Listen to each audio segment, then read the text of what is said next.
Welcome, everyone, to the MMA Happy Hour podcast. I am Kyle Anthony, your host, where today we are talking UFC 310, the final pay-per-view of 2024, and we are talking Alexandre Pantoja versus Kai Asakura. We're going to be breaking down 4 plays here on the show like we always do. And listen, we got 2 events left this year. Pretty crazy overall. We've absolutely dominated 74 units of profit for our clients this year. So, it's just been great. We got to keep it going. Want to finish strong here. We cashed at the last event, picked up 4 units. Want to keep that going here. And if you want to become a client, link down in the description. I do have a 5% max bet up for this weekend. 13-1 on max bets this year. So again, we've really been dominating. We want to keep it going here. And let's dive into the main event of the evening between Alexandre Pantoja and Kai Asakura. Now, looking at this fight here, you've got Pantoja minus 280. The comeback here on Asakura plus 210. Now, this, to me, when I'm going and breaking this fight down and going back, looking at tape, there's a lot of things that you can look at on the tape side of things.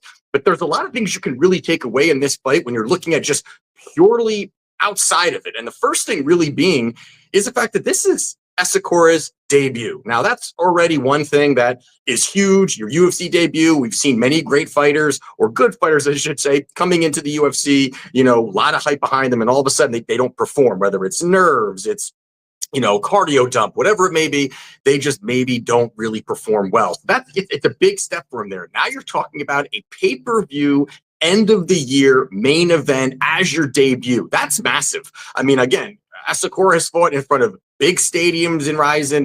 There's a lot of that, of course, that is going with it. But you're talking a transition over to the UFC main event, pay-per-view title fight as your debut is a huge step when you're looking at it. Now, the other part of this that you got to look at is the fact that Asakura is massive. He's a big dude. And, yes, he's got power. Yes, there's all those great things. But the last time, at least on Tapology, one of the last times that he even fought at flyweight was back in 2021 in December in a fight he lost by decision. Since then, he's fought 2 times. It was both at the bantamweight division, and he did win those fights, so great for him. But when you're looking at it, this is a guy that has not even needed to cut down to flyweight for years, and I think that is really a big, tall ask. Now you've got a guy debut, main eventing, title fight, all of these things, and a guy now that needs to cut down to a weight that he has not had to cut down for years. And I just think that's, something you can look at where it's going to drain cardio. It's going to drain your chin a little bit. The energy is going to be a little bit lower. A lot of those things can come down. We know that. We've seen that multiple times with many fighters. They want to go up in weight. All of a sudden they go down. And even with that situation, their chin isn't the same, and all of those things kind of go into it. So a guy that already may have not the greatest chin. 3 of his 4 losses were by knockout. But with it being said, stylistically, I mean, this is Pantoja. Pantoja has a great matchup here for him. And just, you got a guy in, Asakura who's going to look to obviously strike. He wants to strike. He's going to come forward. He's going to throw big, heavy shots. He does have nice combinations. He does have, fast hands.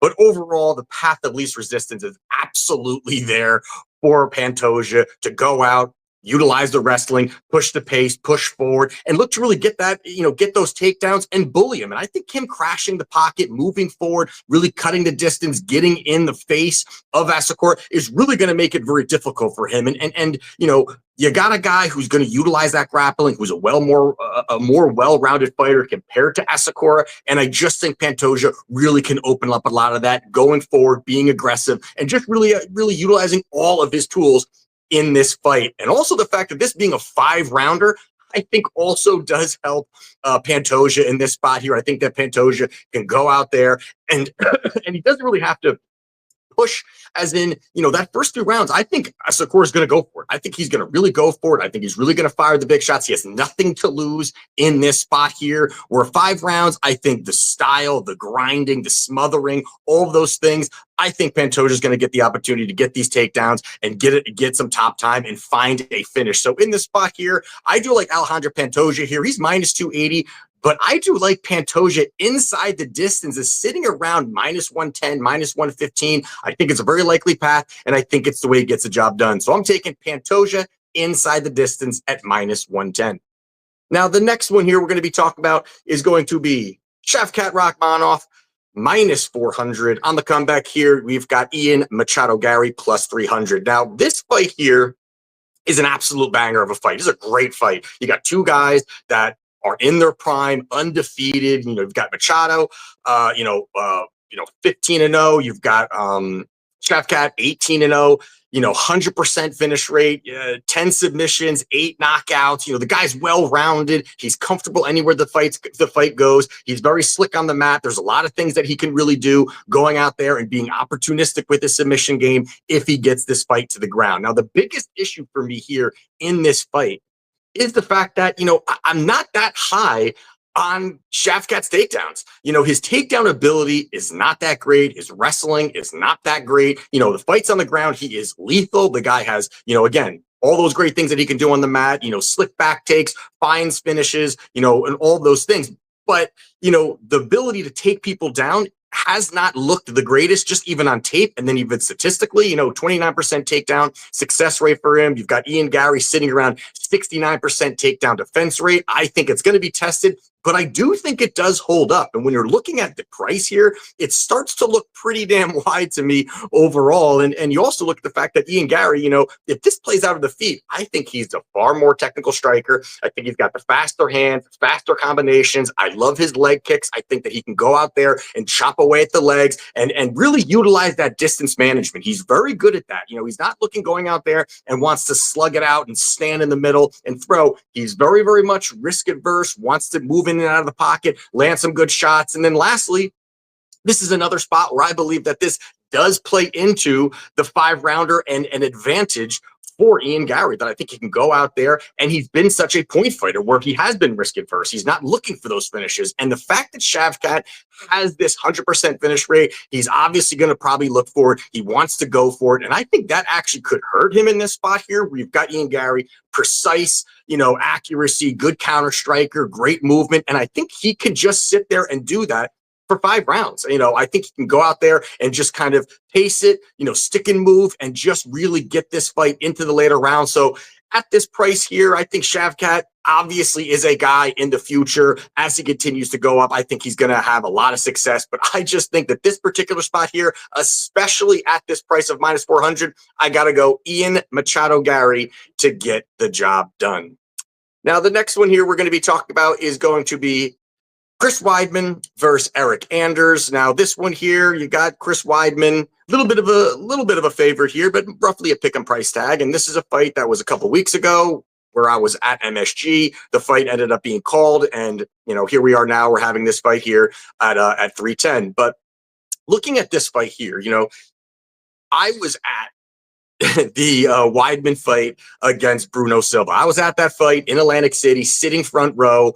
Great. It was awesome. And watching that fight, Weidman was a client play at plus 200. And listen, it was great. He cashed for us. I was very happy to cash that ticket. But with that being said, I thought it was an absolutely terrible performance from Chris Weidman overall. I think it was not a good look in any aspect of this fight completely. And, you're kind of looking at this situation here where he had, multiple eye pokes, multiple times, some were called, some weren't, the ref did a pretty shitty job overall. And I just thought that it was just kind of a mess. And not only that, but also the fact that, I thought Weidman looked frail. I thought he looked weak. I just don't like what I saw from him. So for me, I'm selling my Weidman stock at this point here. I don't think that, a guy starting, it's not that Anders is this young guy. He's 37. You've got Weidman sitting around 40 years old. So that to me, is a guy that, has had injuries. He's had surgeries. There's been a lot of things kind of going on with him here. And now he's fighting someone in Anders where, listen, Anders is no world beater. We know that. Anders has been a journeyman fighter for pretty much his whole career. Kind of been the same guy, doesn't, kind of does the same thing, will bully forward. But the thing about it is that I actually think his style and And at this point of Weidman's career and Anders' career, Anders brings more to the table, and I think one of the big things here is his pressure-based style. I do think is going to work here. I think he can go forward, I think cut the distance and really bully, Weidman. I don't think Weidman's really going to find success with takedowns. He's obviously more of a wrestler. I think his striking is pretty basic when you're looking at it, especially at this point in his career. And I think that this is a spot where even Anders can go out there and just win minutes, go out there, push forward, get Weidman up against the fence, use his physicality, and really kind of let that work for him here. Because again, I think he's going to be the more explosive guy. I think he's going to be the stronger guy. And I think those are the things that start to work for him also. I think the leg kicks will be there. I think he can chop away at the legs of Weidman, who just does not check leg kicks at all. And I think that that's going to work for him here. And now you're talking about a 40-year-old guy taking leg kicks. I think that's really a bad look for him. And then also lastly is, if you're looking at a guy who's going to hurt who in this fight, like what's the chances of this guy hurting this guy?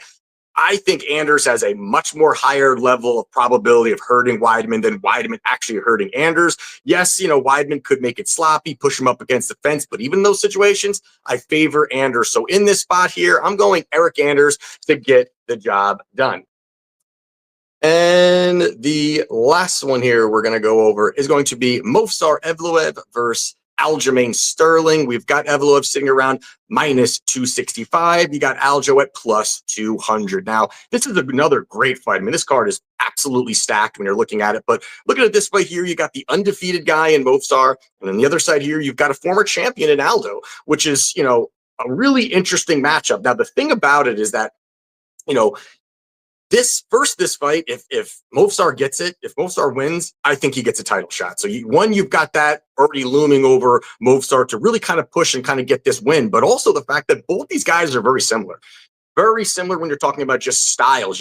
They were willing to strike, but really lean on that wrestling. They can strike. They've got, kind of some awkward style, but they will lean on that. And when you're looking at it, I think the fact that Movsar and his wrestling compared to Aljo really needs it. I think Aljo needs to utilize that wrestling, needs to be able to get those back takes, get those takedowns. That really how his striking works, where he can mix in those takedowns and with his wild striking, it does work. He can push forward. I think having someone like Evloev who's going to come forward, who's going to really look to kind of, he's got some pretty good striking himself too, but look for that wrestling. And overall, I just think that Movsar is better than Aljo pretty much anywhere this fight goes. I think he's a better wrestler. I think he's got the better striking, probably the more polished striking when you're talking about Aljo. And I think also the fact that, overall, I think that he's a guy that's going to go out there and just win positions. He's going to go out there and be able to control the action, get his hands on Aljo. I think Aljo is a good offensive wrestler, but I don't really think he's the greatest defensive wrestler.